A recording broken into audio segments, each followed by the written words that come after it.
Bizimlə studiyada Tərlan Əhmədovdur, təcrübəli futbol mütəxəssisi, keçmiş futbolçu, baş məşqçi, çox danışmaq olar, müxtəlif cür təqdim etmək olar Tərlan müəllimi. Sabahınız xeyir olsun Tərlan bəy. Necəsiz? Sabahınız xeyir, xoş gördük. Tərlan müəllim, nə düşünürsünüz? Qarabağ əgər bu turda Zirə ilə qarşılaşacaq, qələbə qazanarsa, çempionluğu erkən bayram edə bilər. Ümumiyyətlə, bu baş verə bilərmi? Baş verə bilər deyəndə indi düzdür. Hələ ki, irəlidə 7 tur var, 29-cu turdur. İstər-istərməz indiki məqamda 12 xal ikinci yerdən Qarabağ irəlidədir Zirədə. Hər halda artıq bu oyunda qalib gəlsə, əlbəttə ki, artıq demək olar ki, 15 xal arada fərqdir. Bu da demək ki, 5 oyunda. Aşağı-yuxarı artıq çempionluğun rəsmiləşdirilməsi daha labil görünür. Çünki artıq Qarabağ 5 oyun və yaxud da 7 oyun məğlub olası deyil. Bu mümkün də deyil. Aşağı-yuxarı bir oyun məğlub ola bilər və yaxud da bir oyun heç çevirə, amma qalan 7 turda hər halda Qarabağ 5 tur məğlub olası deyil. Ona görə də bu oyunda qalib gəlsə, hər halda artıq çempionluğu demək olar ki, rəsmiləşdirə bilər. Amma Qarabağ 4 tur qalmış, artıq çempionluğu rəsmiləşdirəcək. Bu 100%'dir yəni. Belə deyil. Keçək Araz Naxçıvana və yaxud Zirədən danışa bilərik. Zirənin də şansları var. Əlbəttə, ikinci piləni əldən vermək istəmirlər. Düzdür, əməlli başlı fərq var. 7 xal irəlidədirlər Araz Naxçıvanla turnir cədvəlində və bu ən pis halda bu fərqi qoruyub saxlamağa çalışacaqlar təbii ki. Araz Naxçıvan isə bu tur Sumqayıtla üzrə gələcək. Necə qiymətləndirirsiniz, nə düşünürsünüz? Araz Naxçıvan bu son Qarabağ qalibiyyətindən sonra Sumqayıtla maçına necə təsir bağışlayar? Mən açıq deyim ki, isə biraz aşağı cəhətdə turnir cədvəlinin aşağılarında bir balaca gərginliyi var. Turnir çempionat getdikcə daha maraqlanır. Daha gərginləşir. Artıq biz kubok oyununda bunun şahidi olduq. Çünki Neftçi Sabah, belə deyək ki, Neftçi Sabah oyununda biz bunu istəyirdik ki, hər iki komanda qalib gəlmək istəyirdi ki, turnir cədvəlində mövqeləri həddindən artıq, belə deyək ki, ürək açan deyil. Nə Neftçi, nə Sabah. O cümlədən də məsəl ki, Zirə çalışır ki, ikinci mövqeyini əlində buraxmasın. Çünki şansdır.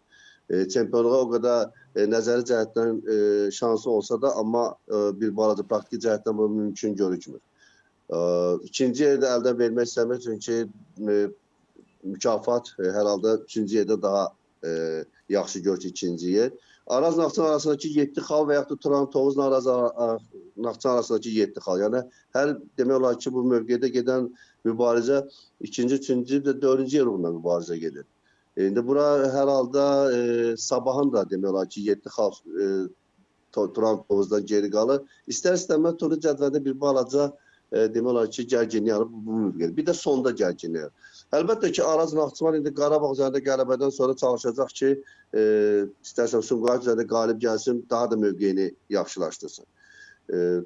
Sabahı Turan Tovuz hər halda süni o törtüyündə Turan Tovuz üçün bir balaca gərgin olur. Turan Tovuzun həddindən artıq çox zədəlləri var. Bu baxımdan deyək ki, Müller, Şəhriyar, Marandiçev, yəni bunların olması, Otoconun getməsi Turan Tovuzda bəzi problemlər həyata çıxarıb və komandanın stabil oyunu var. O cümlədən Araz Naxçıvan da stabil oyunu nümayiş etdirə bilmir, Sabahdır, Neftçidir. Bu baxımdan bir balaca Zirə bu mövqedə demək ki, qış fasiləsindən sonra ən yaxşı nəticəni demək ki, Zirə görsədir və hər halda düşünürəm ki, Zirə bu şansı da əlindən verəsi deyil.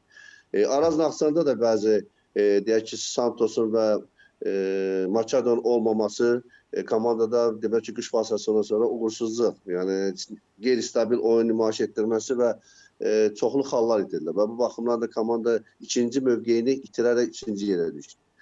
Turan Tovuz da deyək ki, adsadələrin hamısına demək olar ki, xal etdirdi. Burada Kəpəzə böyük bir məğlubiyyət, ardınca Sabah ilə heç-heç evdə, ardınca Sumqayıta məğlubiyyət evdə. Yəni 8 xal itirəndən sonra demək olar ki, üçüncü və yaxud da ikinci yer üçün şansları itirib. Amma gərginlik buradadır. Hər halda düşünürəm ki, Araz Naxçıvan da çalışacaq ki, bugün deyək ki, bu turda, 29 turda Sumqayıt üzərində qalibiyyəti əldə eləsin ki, mövqeyini daha da yaxşılaşdırsın. Yəni, üçüncü yer... Turnir cədvəlinin sonlarından danışaq biraz, belə deyək, Kəpəz və Səbail. Yəni, düzdür, Kəpəzin vəziyyəti nisbətən yaxşıdır Səbailə baxdıqda. Yəni, çünki hələ də şansları qalıb ki, yəni bu Premyer Liqada mübarizəni davam etdirsinlər növbəti mövsüm və 5 xal irəlidədirlər. Sabahil Turan Tovuzu qəbul edir və Kəpəzin isə Sabah səfəri var. Sabahla səfəri var. Bu maç haqqında nə demək olar? Açığı deyim ki, mübarizə hələ ki, iki komanda arasında gedir və gedəcəkdir. Mən düşünürəm ki, aradakı deyək ki, 5 xallıq fərq, məsələn 8 xal ola bilərdi. Kəpəz evdə Turan Tovuzda qəbul edirdi. Bəli, heç etməsəydi, qalib gəlsəydi və şansla birinci hissədə məsələni həll eləyə bilərdi. Amma ikinci hissədə Sabahil daha maraqlı görükürdü. Kəpəzin daha istəkli idi ikinci hissədə. Demək ki, fərqli hissə vardı. Mən düşünürəm ki, hər halda Sabahil artıq düşdüyü bu yanmadan çıxmaq üçün Sabahil çətin olacaq. Çünki futbolçularda qeyri deyək ki, müəyyənlik var. Özlərinə inam yoxdur. Komanda yoldaşlarına inam yoxdur. Ona görə məğlubiyyət seriyaları davam edir. Amma Kəpəz bu baxımdan heç olmasa liderlərdən xal almağı bacarır, qalibiyyət var və demək olar ki, 5 xallı mövqeyini hələ ki qoruyub saxlaya bilir. Amma gedişat nə olacaq bilmirəm. Bu turda məsələn Sabahil Turan Tovuz.